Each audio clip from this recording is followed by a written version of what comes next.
Buenos días a todas y todos y muchas gracias por acompañarnos en nuestra segunda mesa del foro El futuro de la seguridad social en América. Nuestra mesa 2 se titula Seguridad social y mercado laboral, retos para la cobertura universal. Tenemos el honor de contar con Félix Aracena Vargas, gerente general del Consejo Nacional de Seguridad Social de República Dominicana, como moderador. Así que leeré su semblanza y le daré la palabra. Y muchísimas gracias a nuestras panelistas invitadas, Berenice Ramírez López, investigadora en el Instituto de Investigaciones Económicas de la UNAM, Sandra Milena Muñoz Cañas, asesora investigadora laboral del Centro de Solidaridad Internacional de la AFL-CIO, y a Norma Gabriela López Castañeda, directora de Incorporación y Recaudación del IMSS. Félix Aracena Vargas es licenciado en Contabilidad y militante social con participación activa en los movimientos sociales colectivos de República Dominicana desde 1970 y es el actual gerente general del Consejo Nacional de Seguridad Social. Es también fundador de varias empresas en diversas áreas de actividad económica, incluyendo el sector eléctrico, el inmobiliario, el comercial y la prensa. Es fundador de la organización no gubernamental Participación Comunitaria por el Cambio, la cual patrocina 3 organizaciones nacionales: De Joven, Derechos de los y las Jóvenes, Somdigna, Sociedad de Mujeres por Vida Digna, SOGEDESA, Sociedad Gestora del Derecho a la Salud. Asimismo, es presidente y fundador, junto a otras personas ciudadanas dominicanas y de origen chino, de la ONG Casa de China. Félix Aracena es también integrante del grupo fundador del partido político Partido Revolucionario Moderno, una de las 3 principales organizaciones políticas de la República Dominicana. Actualmente forma parte de su órgano de dirección ejecutiva y es el primer secretario nacional de gestión con la sociedad civil. Finalmente, es expresidente de la Liga Municipal Dominicana y es promotor y auspiciador de numerosas iniciativas y proyectos dirigidos a crear nuevas formas de relación de los ciudadanos y ciudadanas en las organizaciones sociales y genera nuevas posibilidades de pensamiento y de trabajo para lograr el bien común y motorizar el desarrollo de la sociedad en República Dominicana. Muchísimas gracias por estar con nosotros y nosotras el día de hoy. Le cedo la palabra. Buenas tardes. Agradecer la oportunidad que se nos da de moderar un evento de esta magnitud, saludando al secretario general Álvaro Velarca, al señor presidente de la Conferencia Interamericana de Seguridad Social, Jorge Robledo, y reiterar mi agradecimiento a la CID por darnos la oportunidad de moderar este panel. Seguridad social y mercado laboral, retos para la cobertura universal. Es una distinción formar parte de este encuentro y sobre todo abordar un tema tan trascendental como en representación de la organización de la que hoy soy gerente general, Consejo Nacional de la Seguridad Social de la República Dominicana, que es el órgano rector y superior del Sistema Dominicano de Seguridad Social. Resaltamos que es de suma importancia participar en dicho evento, donde se abordarán los retos para la cobertura universal en la seguridad social. Pues América Latina y el Caribe, hay millones de personas que no pueden acceder a servicios de salud, riesgos laborales y pensiones integrales. La protección social y la seguridad social son derechos fundamentales de ciudadanía. El empleo constituye una de las fuentes primarias para el financiamiento de la protección social, sobre todo para los trabajadores y sus familias. Por tal razón, es de suma importancia que en los sistemas de seguridad social veamos los ingresos que no constituyen sueldo ni salario como otra fuente importante para su financiamiento.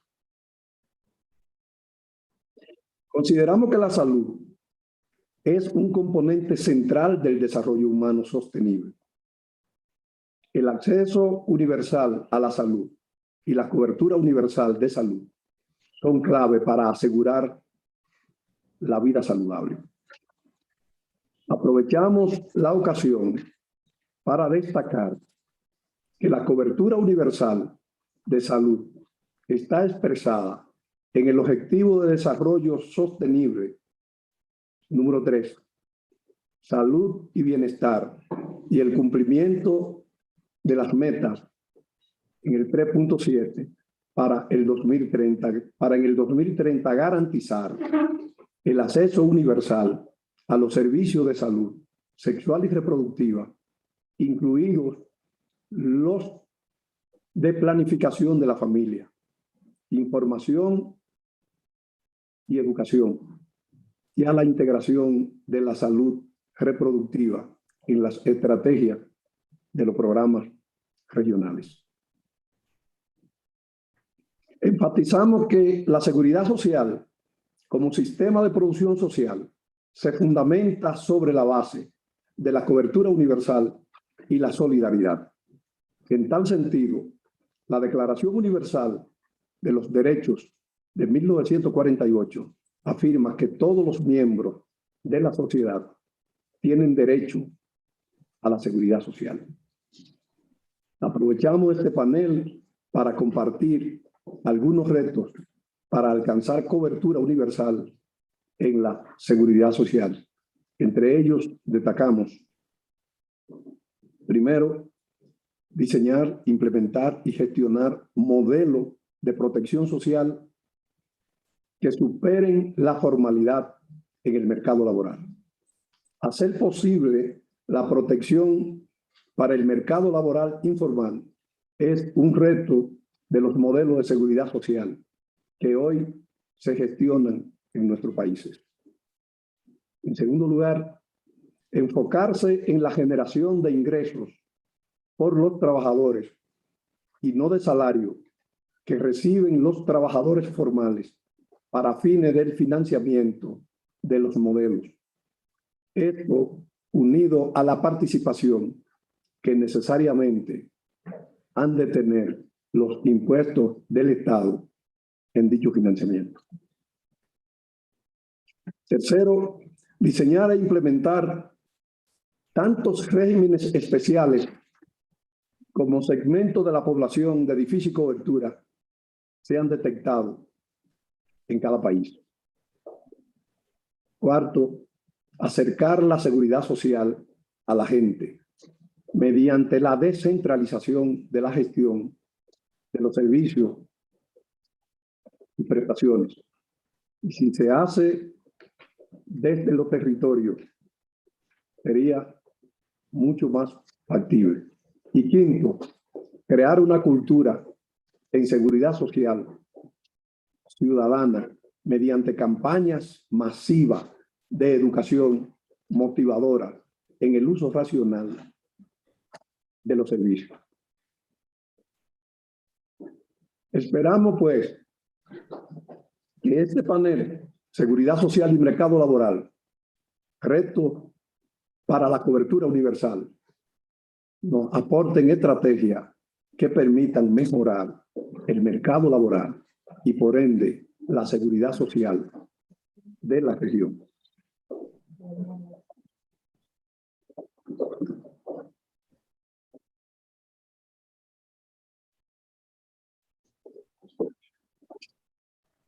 Muchas gracias. Algunos queríamos, antes de concluir, identificar algunos retos para alcanzar la cobertura universal sobre la seguridad social. Esto lo vimos ya. Lo que quiero pasar ahora es a presentar nuestra primera panelista.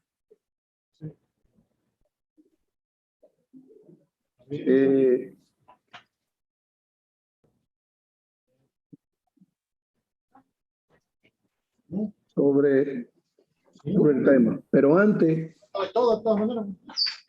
quisiera,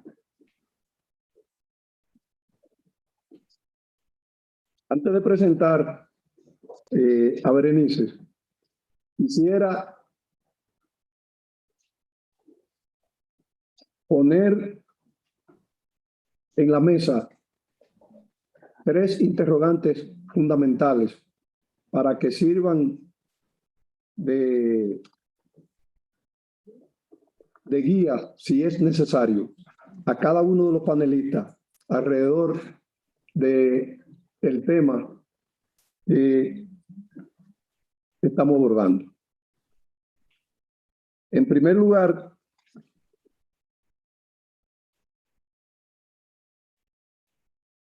¿cuáles son las transformaciones en las relaciones de trabajo que se han observado y evidenciado a partir de la pandemia del COVID-19? ¿Y cuáles son sus efectos sobre los sistemas de la seguridad social? La segunda pregunta, Miguel, si me ayuda, es cómo entender, cómo extender la cobertura para que la condición laboral de las personas no sea un factor de exclusión. Y la tercera, ¿qué casos de buenas prácticas en la región podrían ser analizados para alcanzar la protección universal y efectiva de la población?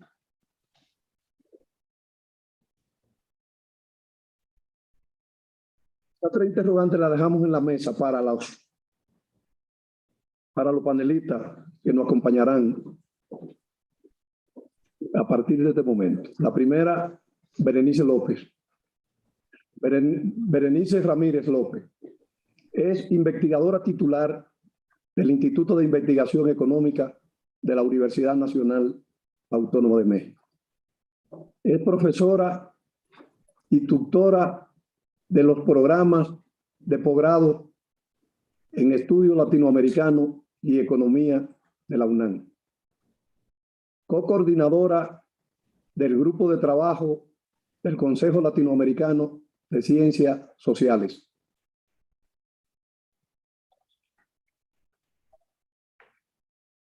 Es licenciada en Sociología, maestra en Estudios Latinoamericanos con estudios de doctorado en la UNAM. Diploma en Derecho Económico, Planificación y Políticas Públicas en América Latina por el Instituto Interamericano de Planificación Económica y Social. Ha escrito y coordinado 11 libros, más de 50 capítulos de libros y artículos. Ha participado como conferencista y ponente en diversas universidades, centros de investigación y foros a nivel regional e internacional. Entre sus publicaciones más recientes se encuentra El bienestar de la política social, alcances y límites, en el año 2020.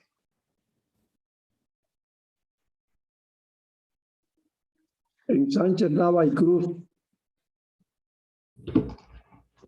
Bienestar y Política Pública, México, de la UNAM. O sea que estamos ante una formidable panelista que tengo el placer de autorizarla a que inicie su ponencia. Por favor. Muy buenas tardes. Muchas gracias, Félix Aracena, por la presentación. Agradezco la invitación de la CIS y hago mi participación como miembro del Instituto de Investigaciones Económicas de la UNAM y también como co-coordinadora del Grupo de Trabajo de Seguridad Social y Sistemas de Pensiones de Claxo. Voy a hacer una presentación para situar las tres formulaciones que nos hicieron a los panelistas referidos a las transformaciones de las relaciones de trabajo que ha evidenciado la COVID-19 y señalaremos primero una caída del empleo a nivel general por el paro total, casi total de las economías, una caída mayor del empleo informal, evidencia de los límites de solo asegurar al trabajo asalariado subordinado, como ha sido la tradición de nuestros sistemas de seguridad social, dejando fuera a otras formas de trabajo, haciendo evidencia de las desigualdades de género, evidencias de la falta de una política de cuidados de carácter público. Quisiera también mostrar una gráfica que nos ha dado a conocer la CEPAL sobre el impacto de la crisis que acentuó ya la crisis económica, la pandemia, y cómo es de las más profundas que se ha presentado en los últimos 100 años para la región. Sí tenemos aquí el impacto de la crisis 1911-1913, la del 29-31, la de los años 80 que también nos marcó y la crisis del COVID, lo cual nos habla de una situación grave para el conjunto de los países latinoamericanos. Y cómo se ve reflejada en la ocupación y en la participación. Primero, una caída del número total de ocupados, de la tasa de participación en la población económicamente activa, que se da de igual manera en hombres y mujeres, pero como la tasa de ocupados es más alta en mujeres. Cuando vemos también la variación interanual de número de ocupados, vemos que cae más el trabajo del servicio doméstico, después de los trabajadores no remunerados, después de los trabajadores por cuenta propia y los trabajadores asalariados por tener esa posibilidad de estar asegurados, también tienen una menor caída. Si lo vemos en términos de los países, vamos a ver países con graves problemas de caída del empleo, República Dominicana con menos 12.3, Brasil con menos 7, y la región en términos generales con menos 5.3, si se comparan estos trimestres de 2019 a 2020. ¿Qué implica estas caídas en las cotizaciones para la seguridad social contributiva? Primero, que son los menos que están asegurados en la región de América Latina, pero que tenían la certeza de contar con servicios de salud y con servicios de pensiones. Al caer sus cotizaciones, se alarga el tiempo requerido para cubrir estos requisitos de pensión, de retiro y vejez, quizá dejando fuera de esta posibilidad a un buen número de trabajadores latinoamericanos. Si en nuestros países hay modelos de capitalización individual, se agudizó al momento de autorizar el retiro de las cuentas de ahorro, sirvió como un acompañamiento para la grave crisis, pero ha significado, como en el caso de Chile, donde ya se autorizaron 3 retiros, la cada vez más difícil posibilidad de contar con algún recurso para la vejez. Se tendrá que evaluar a finales de este año, el siguiente, sí hay una recuperación de ese número de cotizantes. Aquí tenemos disparidades en los países en la forma de recuperarse de la crisis. Y el otro grave problema es que estas cotizaciones en también una buena parte de nuestros países donde está vinculada los seguros sociales que se contribuye, servicios de salud y pensiones, que son grupos de población que se quedaron sin estos servicios que eran otorgados, y habría que corroborar si ya fueron incluidos a los servicios de salud pública o su condición de vulnerabilidad se agravó.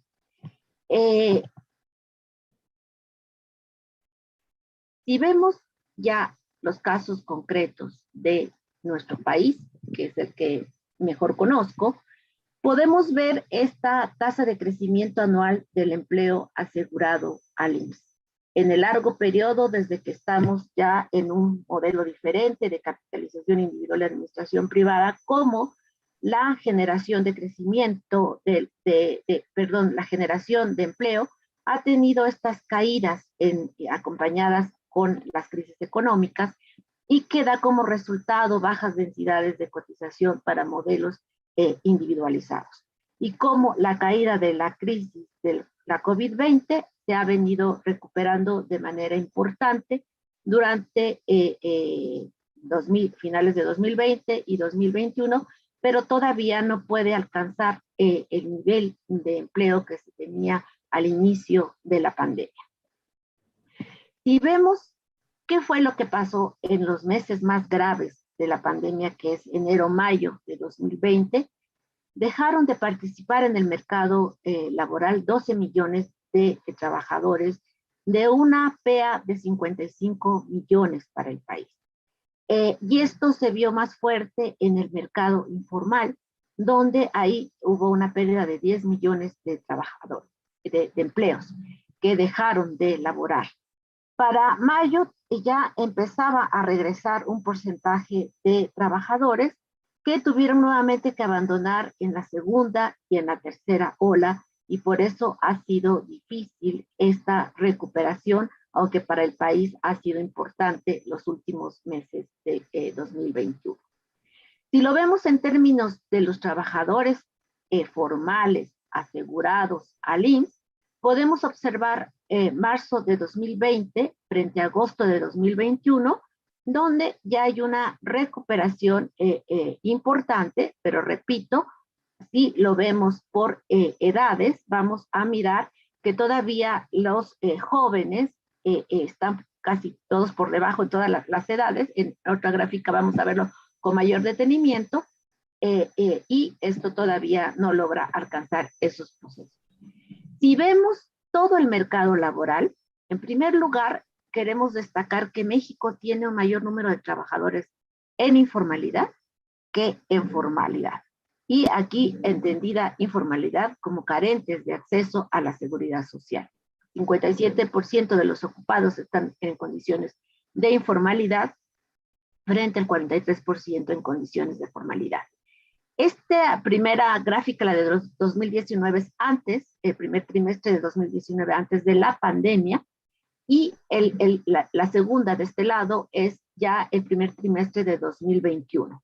Podemos observar que todavía hay un crecimiento en términos absolutos de mayor número de trabajadores, pero todavía vemos un menor número de trabajadores en las empresas, por ejemplo, y en algunos otros elementos como de las instituciones no lucrativas. Ha aumentado el número de trabajadores en el sector informal, lo cual nos dice que también la precariedad ha aumentado, porque tienen menos condiciones en términos salariales y de aseguramiento formal.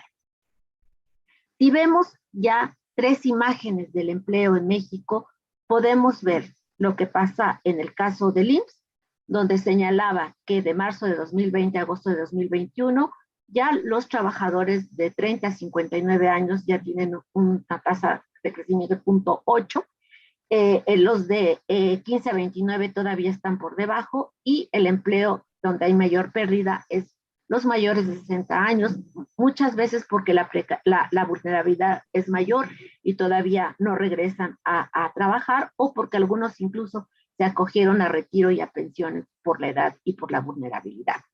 Si lo vemos en términos de los trabajadores de la Administración Pública Federal, vemos aquí que hubo un mayor abandono del trabajo en los operativos y enlaces, en los trabajadores que están teniendo trabajos de enlace, frente a los que tienen calidad de jefes. Y ahí podemos ver también las diferencias entre hombres y mujeres, los que pudieron o mantener los trabajos a distancia, donde vemos un mayor número de mujeres en trabajo a distancia que en el caso de los hombres, y lo cual también duplicó mucho del trabajo de las mujeres, teniendo a niños en casa, teniendo que atender las actividades de cuidado en todo sentido, más el trabajo. Si vemos ahora lo que pasa en el sector informal, en los trabajadores del hogar no asalariado, en comercio en vía pública, recolectores de basura, ahí tenemos la evidencia que 64% de los trabajadores no asalariados, el 55% de los trabajadores del hogar y el 48% de las personas comerciantes en tianguis no pudieron salir a trabajar por las restricciones al espacio público. Y lo que declararon, el 91% de ellas, que había disminuido su ingreso en el hogar y 15% no habían obtenido ningún ingreso. Mostré 3 imágenes que lo podemos ampliar para el conjunto de América Latina, los trabajadores que están asegurados y que mantuvieron empleo. A lo mejor algunos tuvieron una disminución de salario o de alguna prestación, pero mantuvieron el empleo. Los del ámbito público, donde hay diferenciaciones entre las actividades que realizaban a distancia o presenciales, y la relación entre hombres y mujeres, y el impacto mayor en los trabajadores con mayor vulnerabilidad por el lugar donde lo están realizando. El segundo elemento que señalaban era cómo extender beneficios o para evitar esta exclusión.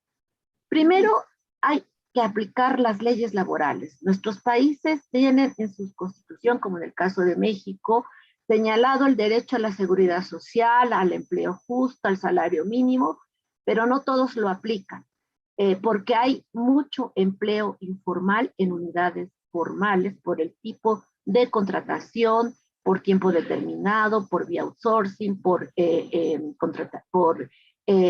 elementos que no los incluyen a la seguridad social. Entonces, un primer elemento es esa aplicación de las leyes laborales y constitucionales.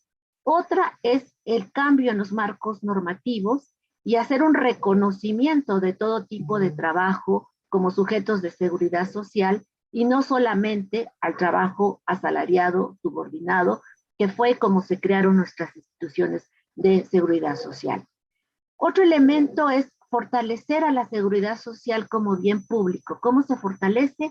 Con mayor financiamiento, porque se le cortó financiamiento por esta relación público-privado que se estuvo ejerciendo en el continente desde los años 80 y requiere mayor inversión pública, fortalecerla para darle ese alcance universal y darle su revalorización frente a la población mediante mejores servicios. Los marcos normativos deben responder a nuevas formas de organización del trabajo causadas por la revolución tecnológica, por la pandemia, por el calentamiento global, y precisamente se necesita transitar urgentemente de la perspectiva laboral a la de los derechos sociales universales. ¿Cómo o qué tendencias encontramos en las recomendaciones que hacen los organismos internacionales?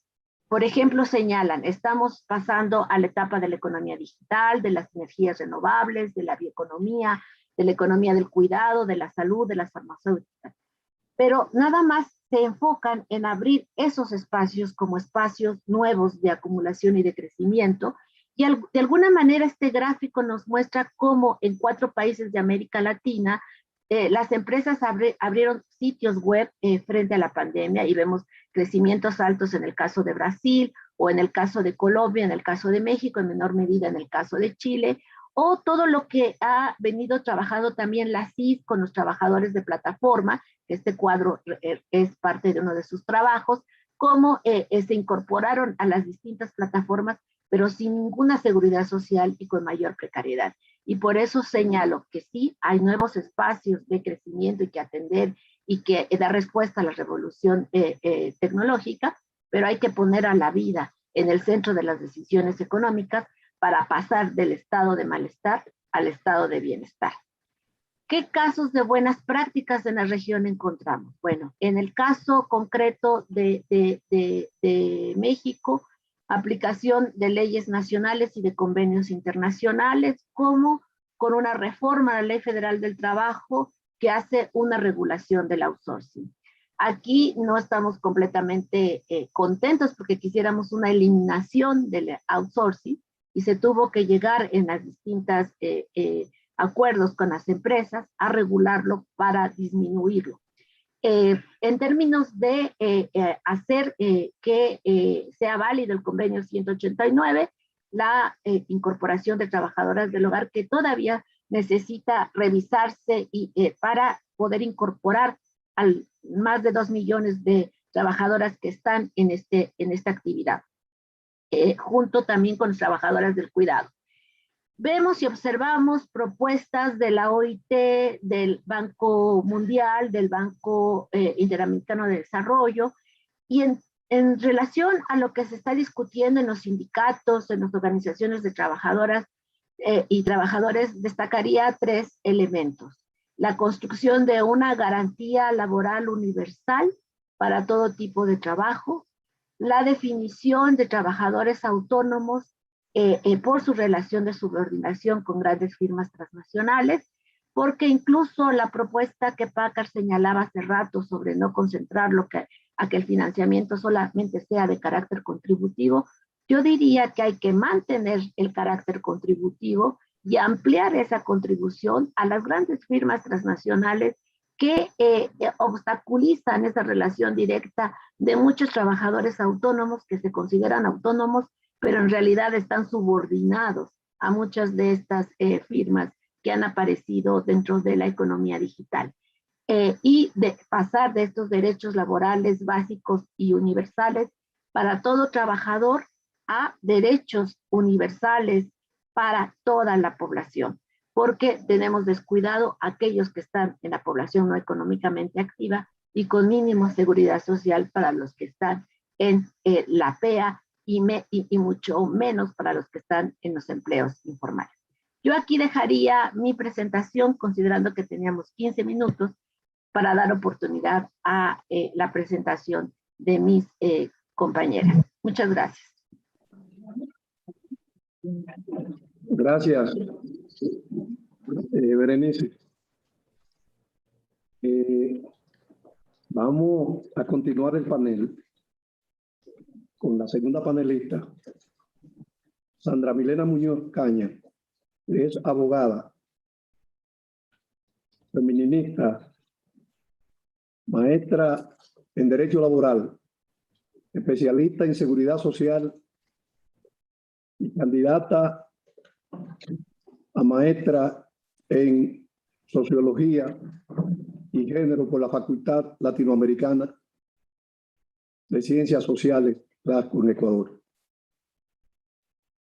Es también docente universitaria y asesora laboral del Centro de Solidaridad Internacional de la Federación Estadounidense del Trabajo y Congreso de Organizaciones Industriales, que es la mayor central obrera de los Estados Unidos y Canadá.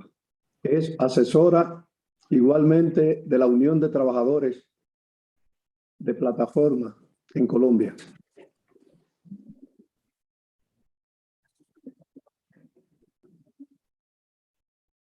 Por lo que le reiteramos a La panelista número 2. Pregunta que originalmente planteamos con la finalidad de que sirva de guía para su exposición. Por favor, adelante. Muchas gracias a Luis por la invitación. Desde el Centro de Solidaridad Internacional de la AFL-CIO nos complace hacer parte de este panel y de compartir con otros expertos que sí han pensado el tema desde otras latitudes de la región. Yo quisiera organizar mi presentación empezando por describir 3 problemas y 2 tendencias en clave de darle como contexto a la problemática planteada para esta mesa. No me voy a referir específicamente a las preguntas y creo que la tercera, en cuanto a experiencias exitosas, prefiero dejar que mis compañeros relaten nuestras experiencias, dado que tengo una visión un poco pesimista del contexto actual, por lo menos en materia de pensarse la seguridad social integral como desde la arista de la protección social universal. Entonces, bueno, lo primero es que yo creo que nuestro contexto es bien particular a que podamos tener en otras latitudes del mundo. Digamos, siempre parto de encuadrar espacialmente que esta discusión de la seguridad social y de la precarización de derechos laborales que va atada la una a la otra, pues tiene también que ver mucho con nuestros escenarios de empleabilidad en los distintos países de la región y cómo fue para nosotros el fracaso del proceso industrial, que creo que es algo con lo que tenemos en común y lo que ha generado a lo largo de nuestra historia y en la actualidad hablar de informalidad, hablar de precarización laboral, hablar de economías populares, como otros lo llamen, sea nuestra regla general y no la excepción. Parto de allí porque si bien la seguridad social integral, digamos, parte de estas grandes conquistas en materia de derechos laborales subordinados con contrato de trabajo, muy además en la lógica también de los procesos industriales, pues para el caso de América Latina creo que el escenario cambia, la fotografía cambia completamente cuando reconocemos, vemos y entendemos que nuestra historia ha sido completamente distinta y que el proceso industrial en nosotros no se dio en muchos de nuestros países y que lo que pasó fue un masivo desplazamiento de personas ubicadas en las zonas rurales a las periferias de las ciudades urbanas que a posteriori y a la fecha empezaron a aglomerar esta gran parte de lo que la OIT en los 70 empezó a llamar con HART la informalidad, ¿cierto? Y este ánimo por tratar de medir la informalidad con esta visión lineal y economicista de cuántos son los informales, ¿cierto? Visión de la que me aparto, pues yo creo que esta idea de lo informal, que además desde el punto de vista de la carga del concepto como tal, es como si esperáramos formalizarnos en algún momento, escenario que yo también creo que es un poco complejo en varios de nuestros países en la región, puesto que no tenemos todavía desarrollo industrial, seguimos exportando materias primas, digamos, y nuestra realidad casi que no podría pensarla a corto plazo que se va a mantener o que se va a profundizar. Entonces, hecho ese tratar de ubicar mi discusión y mi ponencia al día de hoy como en esa realidad muy nuestra, muy de informalidad nuestra, muy de precarización nuestra, para nada nueva, y un proceso o fracaso del proceso industrial. 3 problemas que eso ha llevado a la larga de la historia y que en este momento, en tiempos de pandemia, se han profundizado, es que hemos visto cómo el mundo del trabajo cada vez tiene más formas. Yo no diría que nuevas, yo diría como reencauche más bien de formas de trabajo, ¿cierto?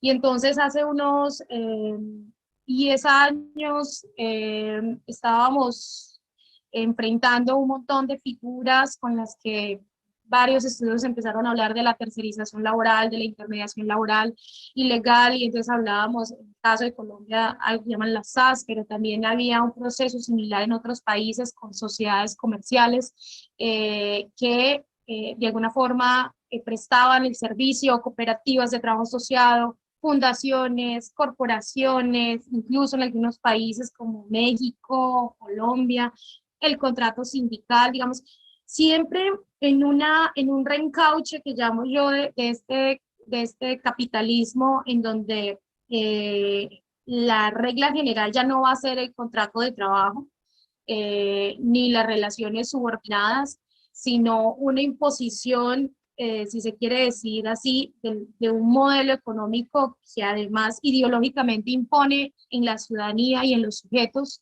la idea del emprendimiento, del independiente, del autónomo, del asociado, del colaborador, ¿cierto? Creo que eso no es nuevo, digamos, viéndolo incluso desde los análisis de la famosa revolución 4.0, que yo tampoco creo que sea una revolución, no veo nada nuevo en esto, lo único que veo es que se profundizan unas formas de capital muy específico, un capitalismo de la vigilancia, si se puede decir así, bajo la subordinación de un algoritmo, que ese fue el sector de las plataformas, pero también lo vemos en otras, si quiere decir, facetas o formas de expresarse como informales, autónomos, independientes, con otras figuras como las que acabo de enlistar. Entonces, lo primero es eso, ¿cierto? Digamos, en la región hemos venido se viene desencadenando múltiples figuras con las cuales se ha roto la cadena de producción, una cadena de producción que, claro, y volviéndome al principio, para el caso nuestro, era incipiente desde el punto de vista industrial, pero lo poco que había en la cadena de producción, que iba desde la materia prima, transformación, hasta la distribución y comercialización, pues lo vimos cómo se van rompiendo y cómo se va subcontratando con distintas empresas, con distintas organizaciones, distintas figuras no laborales, o sea, que no contemplan el contrato de trabajo, para ejercer estas actividades. Creo que ese es un inicio que llevó a algo que yo llamo la no estandarización de distintas formas contractuales. Entonces, el contrato de trabajo, pero el de prestación de servicios, pero es el del colaborador, pero es el del asociado. Ese es como un primer problema que yo identifico en el escenario, y cómo el sistema de seguridad social, que además intentamos siempre los derechos laborales en asocio, en relación directa con la seguridad social, dado que es el trabajo como derecho instrumental, derecho fundamental humano, pero instrumental porque me ayuda a conseguir otros derechos como son la salud, la pensión y los riesgos, y otros derechos que se consagran cuando uno habla de un concepto más amplio de protección social, ¿cierto? Lo segundo, el segundo problema que se identifica, que va en relación con este primero que acabo de describir, es esa huida del derecho del trabajo, digamos, de no hablar del derecho del trabajo en una clara alianza neoliberal entre los estados y los sectores privados, ¿cierto? De la mano de una desinstitucionalización de las instituciones típicas que tenían a cargo la seguridad social integral, salud, pensiones, riesgos. En el caso de Colombia lo vemos desde 1990, cuando entran todos los fondos de pensiones, pero ha sido una ola, digamos, progresiva y casi muy concatenada con otros países de la región. Y lo tercero, este interés por el desdibujamiento constante entre los límites de la autonomía y la dependencia, de quién es el autónomo y de quién es el dependiente, para así poder excluir derechos a la seguridad social. Esos son los tres problemas techo que yo identifico en esta discusión, y creo que esos tres problemas hay que leerlos en clave de dos tendencias que también uno puede identificar en la región. Uno tiene que ver con esta segmentación y pluralización de estatutos de protección, ¿cierto? Yo creo que a veces vivimos como distintas formas de aseguramiento, muchas de ellas que ni tan siquiera tienen que ver con el concepto fundamental y humano de lo que es la seguridad social integral, sino como derechos a medias, con regímenes a veces parciales dependiendo de un sector o del otro. Y lo segundo, que tiene todo que ver, esa segunda tendencia que tiene que ver con el tema propuesto hoy en la discusión, tiene que ver con esta universalización de la protección social, pero desvinculada de la situación ocupacional, ¿cierto? Que son los famosos pisos de protección social o las famosas, yo digo famosas, ya les digo por qué, digo específicamente para el contexto de Colombia, salidas a cómo proteger de manera universal una población, una masa disponible que tenemos en las calles, produciendo excedentes para el capital mediante su fuerza de trabajo, como son las informales, ¿cierto? O los que y las que están en las economías populares, que prefiero como adentrarme en el concepto de economías populares que en lo informe o en lo informal. Entonces, esta universalización de protección social, yo digo que tiene cosas buenas, pero también tiene sus riesgos en contextos neoliberales y en contextos en donde el capitalismo se reencaucha, se reinventa para hacerte creer, por ejemplo, que ser autónomo, que ser emprendedor, que ser independiente, son las formas que tenemos para acabar con esto de la dependencia a un empleador o la esclavitud del tiempo, ¿cierto? Esto es importante porque esta segunda tendencia de la universalización de protección social, si bien tiene sus pros, que además se materializa básicamente en dos líneas, los pisos de protección social, y uno puede ir y retomar el concepto de la recomendación 202 de la OIT, pero también de ingresos básicos universales, que para el caso de Colombia puede ser la renta básica que han intentado tramitar en el Congreso, pero también puede ser el ingreso mínimo vital, que si no estoy mal, así se llama en México, los distintos nombres que pueda adquirir en distintos países de la región. Estas dos tendencias, ruptura reglamentaria y segmentada de distintas formas contractuales, más la idea de la universalización de la protección social, pero desvinculada de la situación ocupacional, creo que son dos tendencias grandes que tenemos en el país y que dependiendo de los contextos nacionales y de cómo varíen, van a traer unos beneficios o van a traer unos riesgos desde mi punto de vista. Hecho ese breve recorrido por los tres problemas y las dos tendencias, a mí me gustaría redondear esta idea a partir de lo que nosotros hemos entendido por el concepto de precarización laboral y cómo esa precarización laboral, que ahora de manera preliminar, ya lo decía, se materializa en distintas formas de contratación, en una segmentación, pluralización contractual, que sin derechos laborales entonces no trae seguridad social integral. Para decir que conceptos en una visión un poco ampliada y pesimista de lo que es la precarización, y en su definición como Standing lo diría, que es vivir esta experiencia de la pobreza, que es una carencia del derecho en general, ni tan siquiera del derecho al trabajo, una incertidumbre del futuro del trabajo, ¿cierto? Creo que eso es importante recordarlo, porque si uno se va a estamentos un poco más formales como la OIT y piensa en sus 4 elementos del concepto de trabajo decente, ve cómo esto de tener un empleo que te permita proyectar a futuro, el cumplimiento de unas normas internacionales y fundamentales, el cubrimiento de la seguridad social integral y el diálogo social bipartito, tripartito a través de las organizaciones sindicales, son 4 elementos que uno no debería de perder de vista, ni tan siquiera digamos, en las arenas de un contrato de trabajo típico y subordinado de los que conocemos, sino en cualquier expresión de trabajo, formal, informal o como se llame. Creo que esa es como la primera tara que nosotros deberíamos de apuntarle a superar, y es entender el trabajo como derecho humano y el trabajo más allá de la relación laboral, porque si nosotros vemos qué son los trabajadores informales en nuestra región, son típicos trabajadores, ¿cierto? Están subordinados, claro que están subordinados a un modelo capitalista, producen excedentes, tienen una mano de obra disponible para ese capitalismo, entonces sí son trabajadores. Creo que eso cuando logremos tratar de pensarnos legislaciones en nuestros países y unas apuestas abiertas desde los gobiernos y desde los empresarios, el contrato de trabajo, como ellos dicen, está mandado a recoger, no hace parte de esta discusión, sino del concepto del trabajo como derecho humano, social y fundamental. ¿Y por qué quiero partir del concepto de precarización laboral? Porque el hablar de precarización laboral trae consigo el que podamos encuadrar todas estas nuevas formas de contratación, que insisto, no son nuevas, o otras que están en su auge, quizás más nuevo, dado por la tecnología, como son las que se dan por la era digital o la revolución 4.0, que insisto, yo no lo llamaría revolución, y cómo estas formas de capitalismo, que si se quiere ya es un capitalismo más de la vigilancia al servicio del algoritmo, pasan por algo, por un elemento, y es crear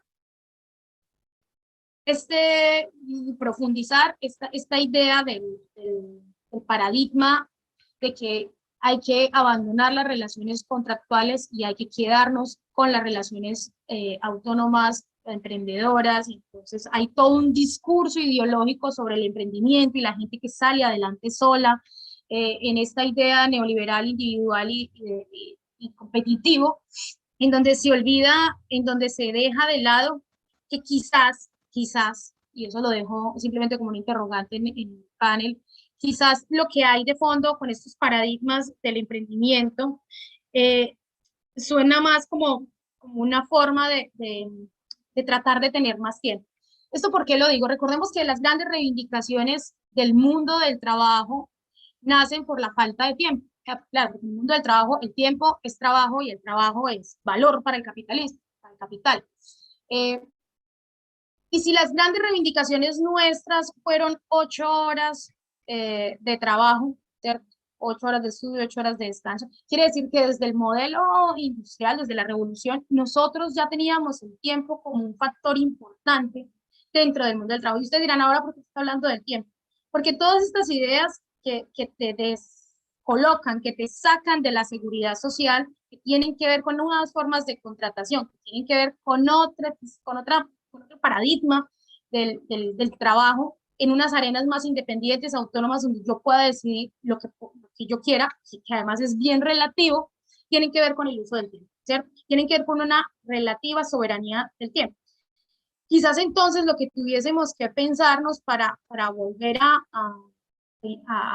reevaluar este tema del tiempo, tiene que ver con que entonces necesitamos algún tipo de derechos que nos hagan recuperar el tiempo y que entonces yo no vea la solución a recuperar el tiempo a través de estas ideas del emprendimiento, porque hay toda una idea muy fuerte, sobre todo por parte de los jóvenes que te dicen, yo prefiero ser emprendedor, prefiero ser independiente y autónomo, tú dirás, es una relativa soberanía del tiempo, ¿cierto? Pero tiene que ver mucho por cómo hemos perdido esa libertad, ese espacio de descanso, esa soberanía del tiempo o de dividir el cuidado, el tiempo personal, el tiempo de la familia con el tiempo del trabajo. Y termino con 3 riesgos y unos retos que yo creo son fundamentales cuando uno habla de este tema. Voy a empezar con los riesgos. Yo creo que de los riesgos que tenemos cuando hablamos de la protección social, y lo digo en el caso ubicado Colombia, es que se acaben con las relaciones laborales contractuales ya precarias por días, por horas, pero las pocas que teníamos bajo el entendido de que entonces lo que tiene que entrar es un piso de protección social, ¿cierto? Salud subsidiada, un régimen de pensiones que no es pensiones, y riesgos laborales que ya no existirían porque estamos hablando de la protección social.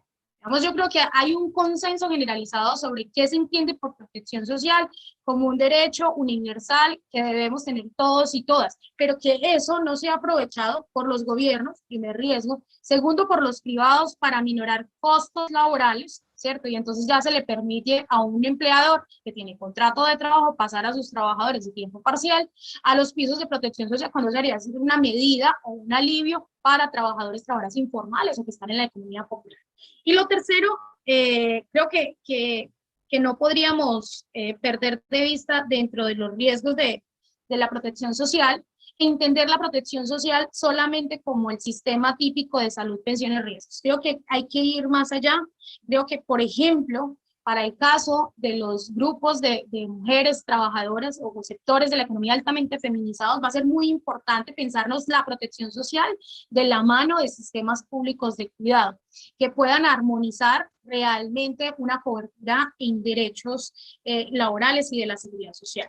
Y retos, pongo los retos en clave de una lista que a mí me corresponde en este panel y es del sindicalismo. Creo que estamos viviendo demasiados cambios y el sindicalismo tradicional que teníamos, que siempre ha sido pequeño en varios países de nuestra región, creo que está apuntando más a un sindicalismo social, justo en la idea de esta idea de la protección social y de los ingresos universales.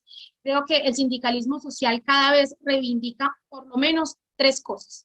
Un sistema de seguridad social integral vía pisos de protección social, sí, pero no para los que tienen contrato de trabajo, sino para los que están en busca de ese contrato de trabajo y que por ahora podemos decir que están en un tránsito mientras están en la informalidad o en procesos de economía o en economías populares. Lo segundo, salarios, por el hecho de que se tenga un ingreso ya como trabajador o trabajadora informal, no podemos renunciar a la plataforma y reivindicación de derecho al salario.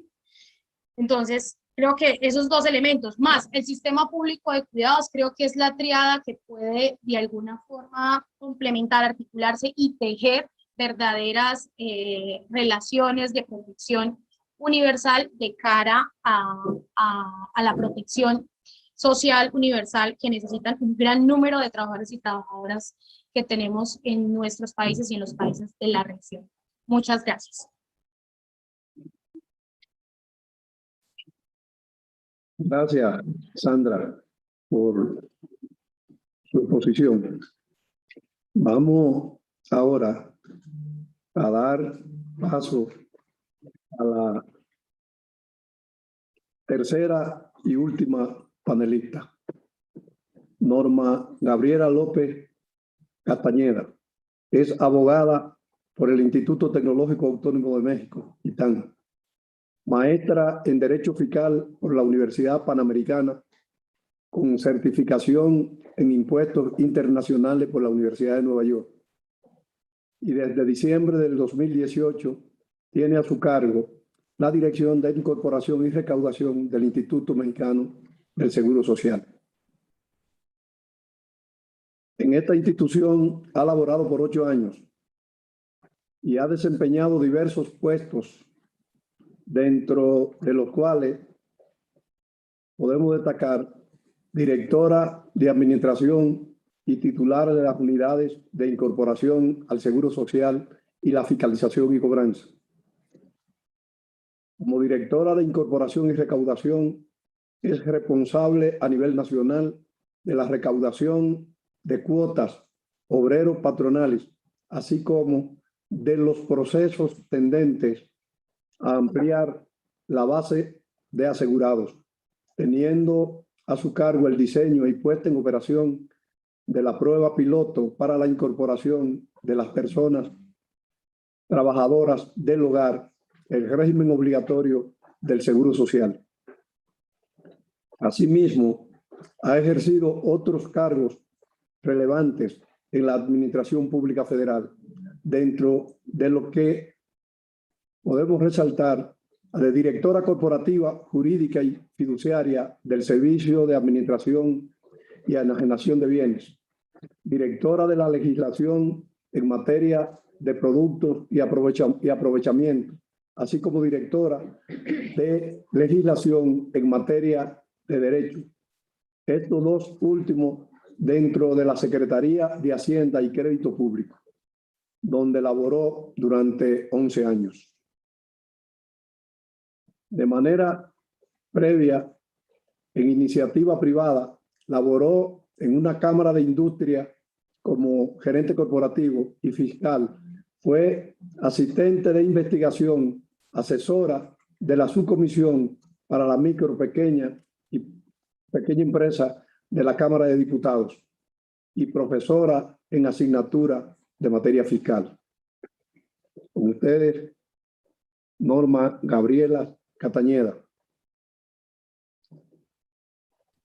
Muchísimas gracias, es un gusto saludarlo. El día de ayer tuvimos el placer de compartir una charla muy interesante en torno a todo lo que hay de seguridad social en nuestros países. Un gusto, don Félix, de volvernos a coincidir en estos foros. Y bueno, pues igual a los panelistas, para mí es un gusto compartir estos momentos y platicar qué es lo que ha ocurrido en torno a estas interesantes cuestionamientos, en estos interesantes puntos de reflexión, y decirles que el objetivo del desarrollo sostenible de la ONU en el 2015, en la Asamblea General, se adoptaron 17 objetivos de la Agenda 2030 para el desarrollo sostenible, estableciendo así una hoja de ruta para lograr el progreso y evitar dejar a alguien en el camino sin un desarrollo sostenible.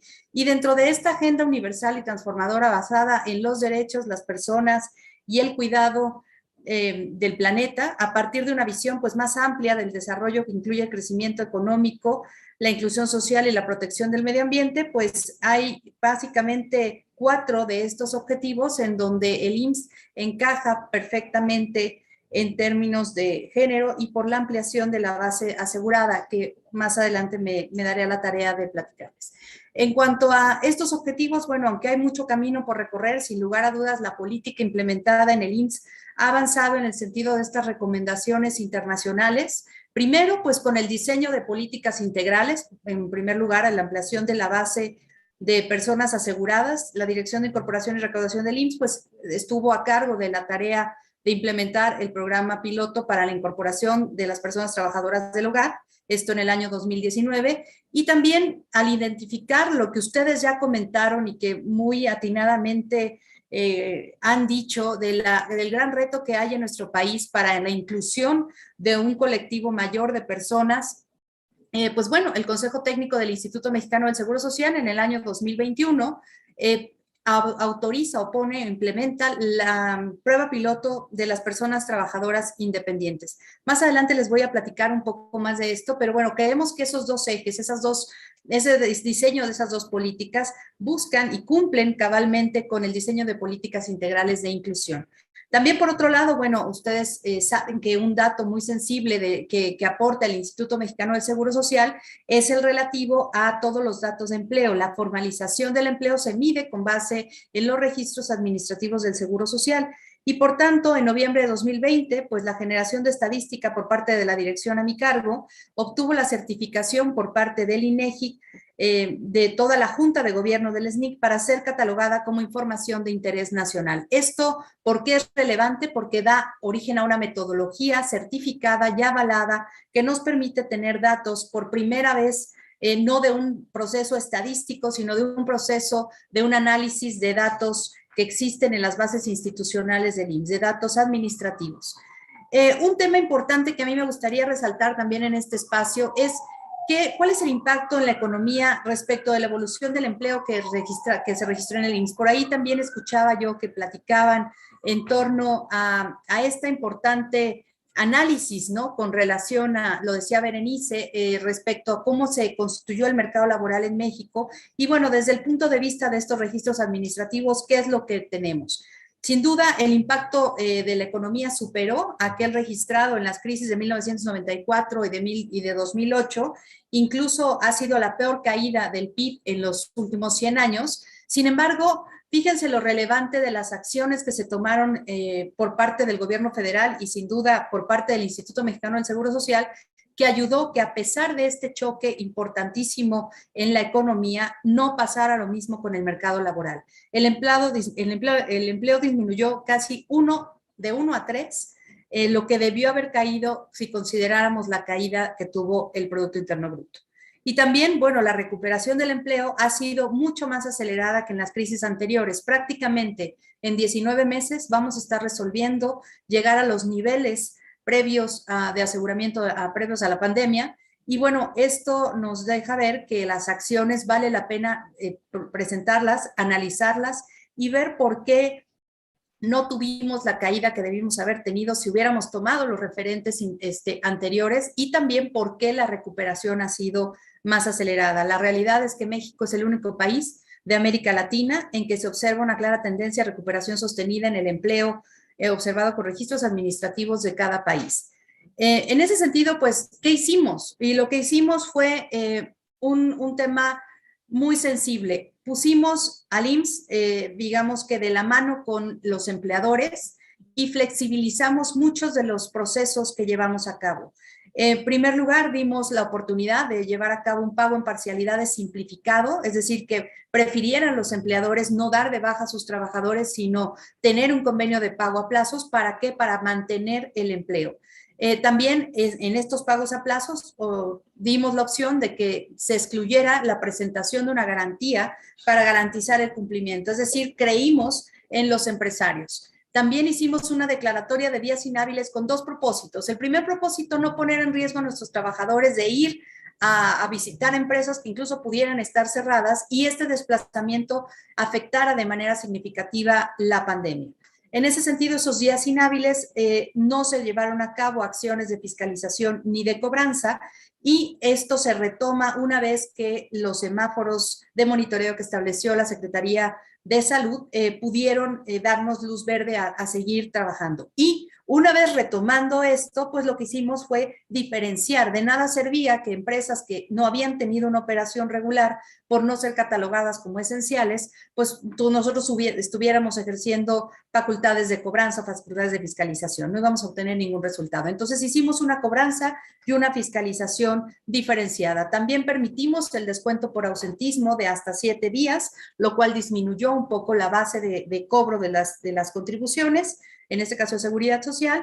Se hizo un mecanismo de incapacidad en línea por COVID y también de incapacidad, evitando desplazamientos y también buscando beneficiar a las empresas para que pudieran tener este tratamiento como si se tratara de una incapacidad, aunque propiamente era solamente un permiso para que las personas permanecieran en su domicilio y no siguiéramos con esta cadena de transmisión del virus. Por otro lado, también, bueno, el apoyo solidario es la primera vez que a través de los registros administrativos se canaliza un recurso federal, un recurso público federal, para apoyar a sectores claros. Y esto en dos vertientes. La vertiente que tuvo que ver con las empresas pequeñas y, bueno, para todas, ¿verdad? Se dio un apoyo solidario de 25,000 pesos, y también para ciertos grupos que habitualmente no se les consideraba, los trabajadores independientes y las personas trabajadoras del hogar. Todos los trabajadores independientes y personas trabajadoras del hogar que habían estado registrados en el instituto podían también acceder a este apoyo solidario a la palabra por un importe de 25,000 pesos. Si lo vemos de manera global, prácticamente estas acciones lograron mitigar la caída de más de 1.700.000 empleos en el IMSS. Las empresas fueron solidarias, el instituto flexibilizó sus procesos, y eso es lo que nos llevó a que la recuperación económica que hoy estamos viendo ya en datos administrativos duros, pues se vea que tuvo un impacto mucho menor que en otras crisis de mucha menor dimensión en términos sanitarios. También, para verlo aquí, solo del sector servicios para empresas no ha recuperado el empleo registrado en el IMSS previo a la pandemia. Si se fijan en todas las demás actividades, prácticamente están arriba del 100%, siendo la que mayor recuperación ha tenido aquella vinculada a transportes y comunicaciones. También, si lo vemos en términos de género, pues el trabajo asociado a las mujeres se ha recuperado al 100%, en los hombres vamos al 98%. Y un dato importante también, en el caso de las mujeres, es curioso cómo el repunte que ha tenido el salario, claro, vinculado también con este mecanismo de reforma de subcontratación, ha sido significativo. Otro de los puntos importantes también, pues considerar, si lo vemos por rangos de edades, ya se recuperó el 100% del empleo asociado con adultos de 30 a 64 años, estamos al 90% en menores de 30 años y en 92% en mayores de 65 años. También un tema importante, si lo vemos en función de las entidades, pues prácticamente 15 entidades ya recuperaron el empleo registrado en el IMSS previo a la pandemia. 95, otro universo importante, han recuperado prácticamente el 95%, y algunos estados muy pequeñitos, ¿verdad? Bueno, no tan relevantes en cuanto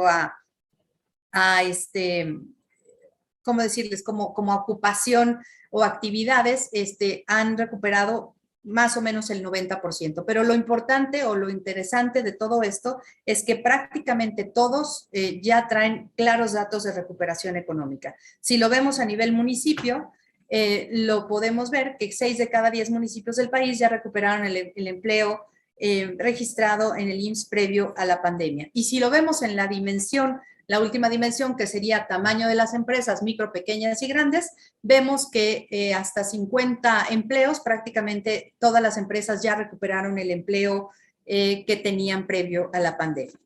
Y bueno, esto era relevante comentarlo, sobre todo por poner en la mesa las acciones que se llevaron a cabo. No es una acción aislada, lo que nosotros vimos es que sí hubo procesos muy claros que nos llevaron a tener resultados o los resultados que comentaba.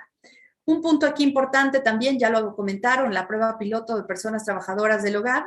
Esta inicia en abril de 2019 y en octubre de 2020 termina la primera fase. Actualmente está vigente la fase 2 de esta misma prueba, donde básicamente los cambios es que en el inter que nosotros empezamos con la prueba piloto, no era obligatorio, no estaba previsto en el cuerpo normativo que se debiera otorgar esta seguridad jurídica esta seguridad social, perdón, a las personas trabajadoras del hogar.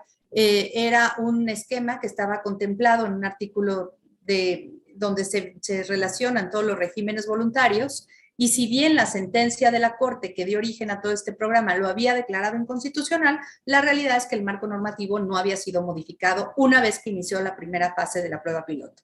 En el camino se modifica el marco normativo y en función de esa modificación es que surge la fase 2 de la prueba piloto de trabajadoras del hogar. En ese sentido, bueno, lo que se busca es prácticamente ya en esta nueva fase poner la carga de la responsabilidad en el patrón. Se requiere contar con un RFC, presentar un aviso de alta patronal e inscripción en el seguro de riesgos de trabajo, se calculan las cuotas obrero-patronales y se presentan los movimientos afiliatorios. Esto, digamos que era un proceso como si se tratara de una empresa normal. ¿Qué hicimos para simplificarlo? Bueno, pues el patrón, es decir, la persona empleadora de una persona trabajadora del hogar, no requiere contar con registro federal de contribuyentes, no requiere generar un registro patronal. Las cuotas no las tiene que autogenerar él, sino tenemos una aplicación a través de la cual se les permite hacer este cálculo. Se les genera la línea de captura y una vez que con nosotros vemos ese pago por esa persona trabajadora del hogar, automáticamente hacemos su incorporación. No requerimos nada más. Los pasos son muy sencillos, como ya se ha platicado en otros foros. Se necesita el CURP, el domicilio, los datos de contacto. Esto lo registra el patrón. Después el patrón registra los mismos datos prácticamente del trabajador y indica cuál es el salario diario de cotización, así como los días trabajados, y como les decía, pues el sistema les genera el pago, se hace un pago anticipado y automáticamente contra el pago nosotros determinamos ya la afiliación de la persona trabajadora del hogar. ¿Cómo vamos en estos números? Bueno, con corte a agosto de 2021 se han afiliado 37,603 personas trabajadoras del hogar con un salario diario de 208.9 pesos en promedio.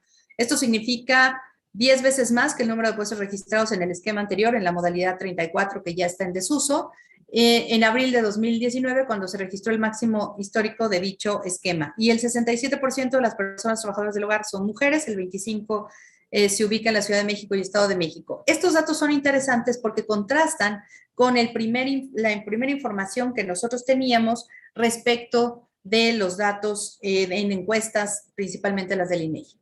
También la evolución del aseguramiento de las personas trabajadoras del hogar se mantuvo en crecimiento durante todos los meses, esto a pesar de los efectos económicos adversos de la pandemia. Esta situación también contrasta con lo observado en la trayectoria del resto de los trabajadores asegurados, que sí tuvieron una baja. En el caso de trabajadores del hogar, lo que vimos es que no hubo, por lo menos en el IMSS, una pérdida de estos empleos. En cuanto a la historia laboral, de los 37,603 personas vigentes, 7,991 cuenta por primera ocasión con aseguramiento al IMSS. En 29,612 contaba con historia laboral previo en algún momento en el IMSS, con un promedio de 443 semanas de cotización. Este dato es muy positivo porque eso quiere decir que de conservar esta tendencia de aseguramiento y contar con la ley 73, muchos de ellas pueden llegar a tener incluso una pensión de por vida. También un dato interesante, bueno, es que este programa no solo beneficia a las personas trabajadoras del hogar, sino también a todo su núcleo familiar. En este sentido, tenemos registrados 27.993 hijos, 10.567 cónyuges, concubinas o concubinarios y 6.603 padres. Esto nos da un universo total pues muy significativo, ya que básicamente se han beneficiado a 95,000 personas en esta prueba piloto de trabajadores del hogar. Si comparamos lo que ya les decía, los datos estadísticos con los datos que arroja ya propiamente la prueba piloto, pues vemos que el contraste, tanto en distribución de rango de edad como en distribución por entidad federativa, pues ha sido diferente. Entonces, ¿esto por qué lo saco a colación? Porque realmente el piloto nos ha ayudado a conocer el sector, a ver cómo tenemos que adecuar las disposiciones al sector, y pues nos ha dado un referente de cuáles serían, por ejemplo, las prestaciones a las que estarían más vinculados, si es un tema de pensión o si es un tema de servicios médicos o si es un tema de guarderías, esto en función de los datos estadísticos con los que ya tenemos. Con base en la encuesta del INEGI, también el universo estimado de personas trabajadoras del hogar es de 2.5 millones. ¿Y cómo saber si esta afiliación de cerca de 38,000 personas es mucho o es poco? ¿Qué nos dimos a la tarea de hacer? Y esto lo presentamos también al Congreso de la Unión. Es un análisis donde poníamos como referente, obviamente, a uno de los países con mayor grado de avance en este tema de inclusión, que es Uruguay. En ese sentido, si nosotros tomábamos la proyección que tuvo Uruguay cuando empezó con todos estos trámites o con todos estos esquemas de inclusión de las personas trabajadoras del hogar, pues vemos que los números que nosotros tenemos van un poco arriba de lo que debiera o de lo que fue en su momento Uruguay, lo cual nos deja ver que de continuar con una buena difusión, con esta flexibilización de algunos puntos que hemos hecho ya en la fase 2 de la prueba piloto, pues creemos que vamos a lograr tener una mayor cobertura en la seguridad social. Otro de los puntos aquí importantes, que es otro de los ejes que yo abordaba en la primera parte, no nos quedamos solamente con el tema del trabajo del hogar o de las personas trabajadoras del hogar.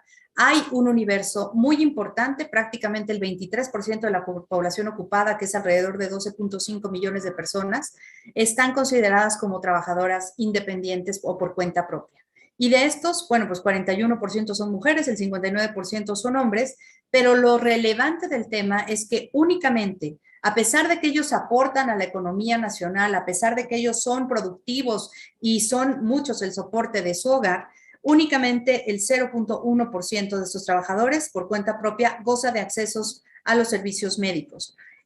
Por lo tanto, es importante ubicar un esquema de aseguramiento que permita romper las barreras. Por ahí también yo escuchaba a Berenice que comentaba que había que abrirnos a entender que había mecanismos diferentes de obtención de ingreso, que esa cerrazón o esa inflexibilidad de la ley para entender a otros mecanismos de percepción de ingresos como fuentes o como algo que debe tener un tratamiento diferente para poderlos ingresar a la seguridad social. Bueno, pues este programa a lo que responde precisamente es esa inquietud. Aquí, en esta prueba piloto, lo que buscamos es que todos los trabajadores independientes puedan incorporarse al Seguro Social, a través de teniendo los mismos beneficios que pudiera tener un trabajador asociado a una fuente de empleo formal tradicional, con una subordinación, con un horario y demás. Esto lo que hace es reconocer que el mercado laboral cambió, reconocer que hoy hay nuevos mecanismos de contratación, hoy incluso el tema de las plataformas tecnológicas tiene una relevancia muy significativa para la obtención de ingresos. Y conociendo y reconociendo esto, el 21 de enero se libera el aplicativo para llevar a cabo la incorporación y pago de las personas trabajadoras independientes. Se desarrolla un micrositio dentro de la página del IMSS y se da asesoría para que este colectivo pueda gozar de todos los beneficios de la seguridad social. ¿Cuáles son las características más importantes? Es una cobertura de 5 ramos de aseguramiento, se puede hacer en línea y además con un pago anticipado que puede ser flexible. Cada mes puedo irlo modificando en función de los ingresos que yo vaya recibiendo el propio mes sobre el que voy a cubrir mi aseguramiento. Tomo como base de cotización el ingreso real, es decir, no está acotado a un salario mínimo, sino es en función de lo que yo perciba, siendo el límite inferior el salario mínimo de la zona geográfica y el límite superior el equivalente a 25 UMAS. También los pasos son muy sencillos, se necesita el número de seguridad social, la CURP, domicilio y datos de contacto, se señala el ingreso mensual y la ocupación, se aceptan los términos y condiciones y de manera automática el sistema les genera una línea de captura. Esta línea de captura se tiene que pagar durante los primeros 20 días naturales del mes y el aseguramiento es a partir del primer día del mes inmediato posterior al pago. Y el único punto donde tiene algo más que hacer la persona que se registra, pues es acudir a su clínica, registrarse personalmente y registrar a sus beneficiarios. En cuanto a, fíjense, les quiero comentar, es un esquema que si bien está vigente desde enero, entre las vedas electorales, entre algunas otras agendas que se han interpuesto, no ha tenido un lanzamiento formal como tal. No obstante, aún así hemos tenido algunos acercamientos con las plataformas digitales con las que vamos a suscribir próximamente convenios de intercambio tanto de información como de mecanismos de difusión, con algunos colectivos específicos, incluso seguramente lo han escuchado ustedes, con la Secretaría de Relaciones Exteriores tuvimos un acercamiento con todos los consulados para pues, darles esta opción a nuestros connacionales para que cuando vayan a trabajar allá puedan dejar protegida a su familia en México. O incluso los que están allá puedan recuperar sus periodos cotizados y puedan eventualmente acceder a una pensión. En este sentido, bueno, pues los datos que son relevantes es que tenemos ya registrados 5,219 personas trabajadoras en este proyecto como tal, con un salario promedio de 225,093 pesos. El 37% son mujeres, el 19% se ubica en la Ciudad de México y curioso, en la ciudad de Aguascalientes. Sin embargo, bueno, pues vemos una distribución prácticamente en todo el territorio nacional. En cuanto a cifras relevantes, pues como ustedes pueden ver, el abrir esta posibilidad sin un tope de cotización empuja a que la gente esté reportando un salario mucho más próximo a su salario real y pueda tener una mayor cobertura, sobre todo en las prestaciones en especie, en dinero, perdón, y además, pues que tenga un mayor fondeo para su ahorro para el retiro. Si lo vemos así, esta modalidad, en pocas palabras, sustituye también a una modalidad que teníamos anteriormente, que tenía muchas limitantes, barreras de acceso, limitación en cuanto a la cotización solo sobre un salario mínimo, si ya estabas enfermito no te daban chance de entrar, en fin. Entonces, esta prueba piloto lo que nos está demostrando es que la gente tiene voluntad de ingresar al Seguro Social, pero el reto de nosotros es hacerlo simple, poder tener una difusión apropiada y que realmente la gente entienda los beneficios de la seguridad social. Dentro de las cifras relevantes de estos grupos, fíjense cómo la edad promedio por género es entre 50 y 52 años. ¿Por qué esto es muy positivo?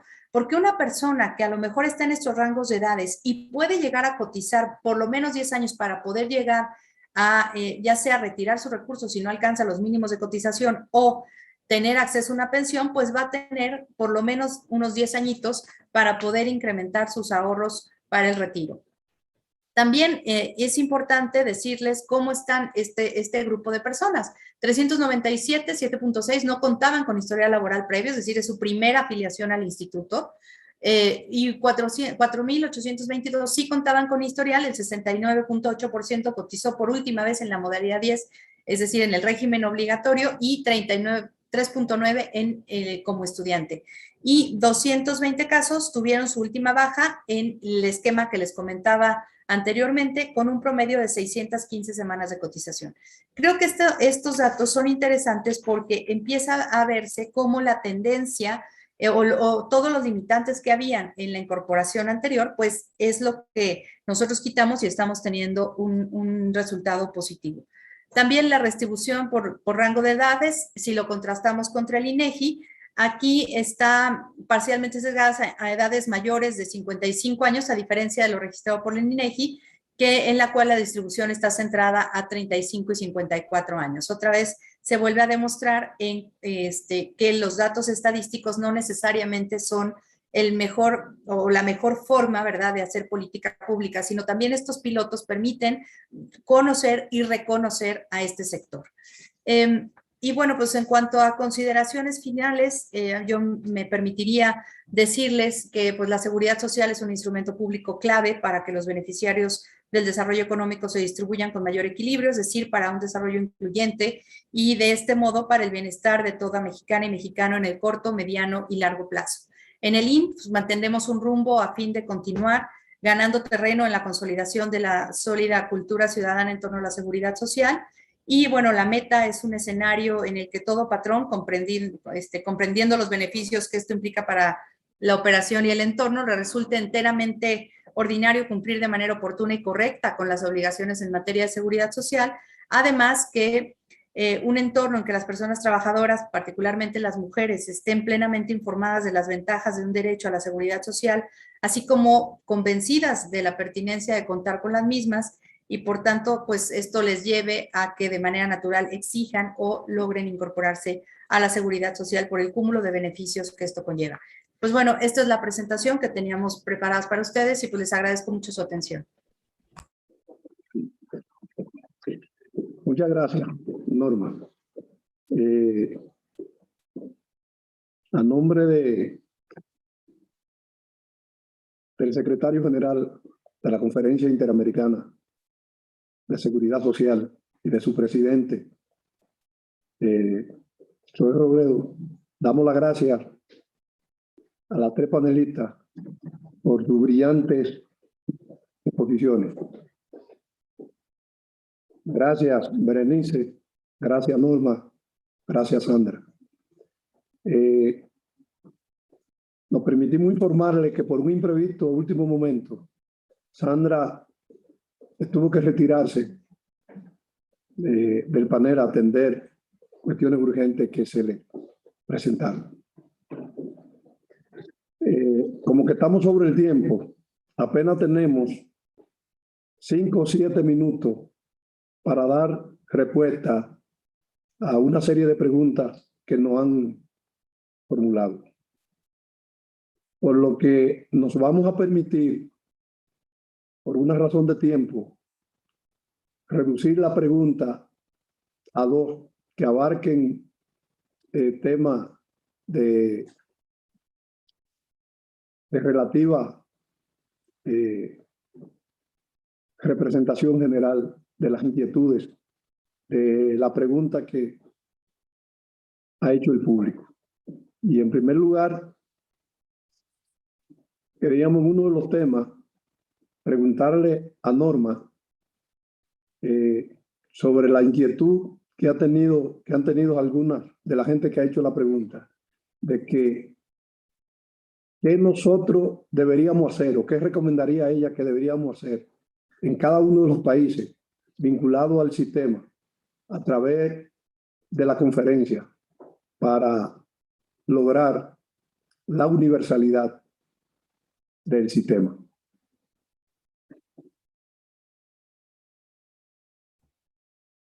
Madre mía, qué responsabilidad tan grande de yo tener una opinión en ese sentido. Yo creo que lo que nos ha funcionado mucho a nosotros es insistir en estos esquemas pilotos y en salirnos del cuadro, en salirnos de la caja y hacer cosas diferentes. La verdad es que cada país tiene sus particularidades, cada entorno es diferente. Yo, por ejemplo, les voy a poner un caso, ¿no? Mi referente para el tema de trabajadores del hogar es un país en donde prácticamente la población de México de trabajadores del hogar es el 80% de la población total de ese país. Entonces, la verdad es que la diversidad es tanta,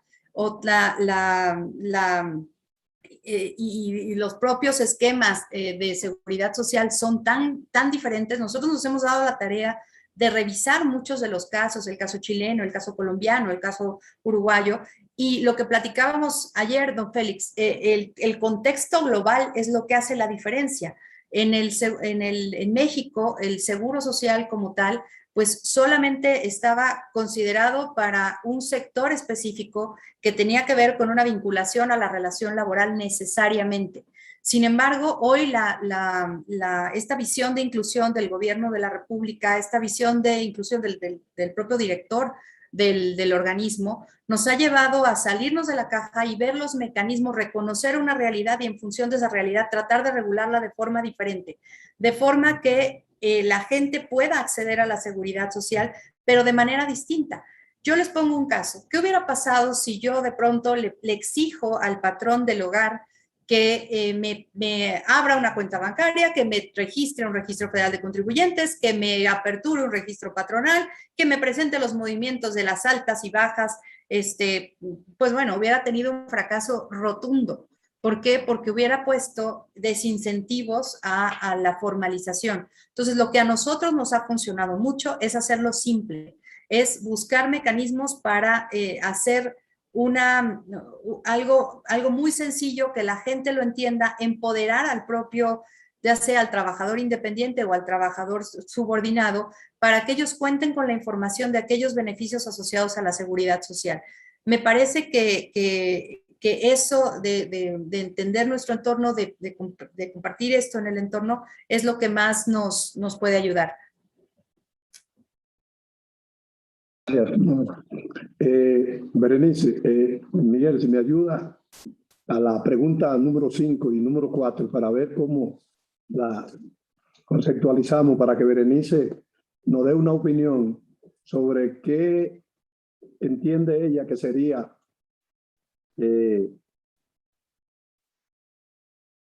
una solución para la integración de los trabajadores informales al sistema de la seguridad social, diferenciándonos lo que son trabajadores informales y lo que son los cuentapropistas, los trabajadores por cuenta propia.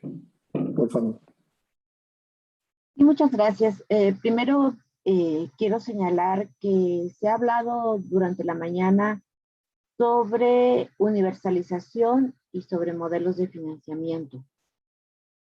Si seguimos pensando en contribuciones individualizadas, en cuentas individuales, vamos a seguir reproduciendo las desigualdades, porque cada quien va a aportar a partir de su ingreso, de su estabilidad laboral, y por lo tanto, si a esto le sumamos las ganancias que se puedan obtener por la rentabilidad, le restamos lo que se cobra en comisiones, pues vamos a reproducir las desigualdades. Un buen porcentaje de trabajadores no van a lograr tener pensión y por eso necesitamos, como se decía en la mesa de la mañana, pensar en propuestas acordes a nuestra realidad, donde tenemos una gran diversidad de trabajadores que se deberían de pensar, los que tienen trabajo formal,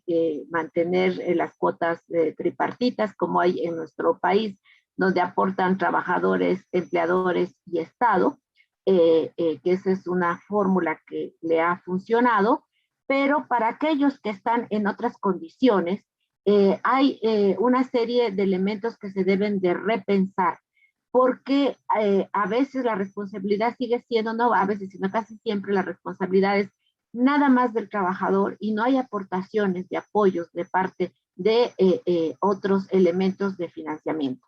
O sea, no solamente quedarse en contribuciones, sino buscar impuestos que estén vinculados con grandes sectores que han sido beneficiados, grandes empresas, y no solamente pensar en el impuesto del IVA, porque nuevamente recae en el trabajador, ¿no? Entonces, necesitamos un rediseño para irlos incluyendo a todos este tipo de trabajadores, porque algunos tienen salario, otros tienen propinas nada más, otros tienen el trabajo concreto que realizan y algún tipo de aportación. Entonces, hay que revisar lo que cada uno de nuestros países tiene, porque ¿qué es lo que más ha avanzado en las últimas 3 décadas? La precariedad en términos generales, a nivel mundial, ¿no? El 60% de los trabajadores a nivel mundial son considerados informales.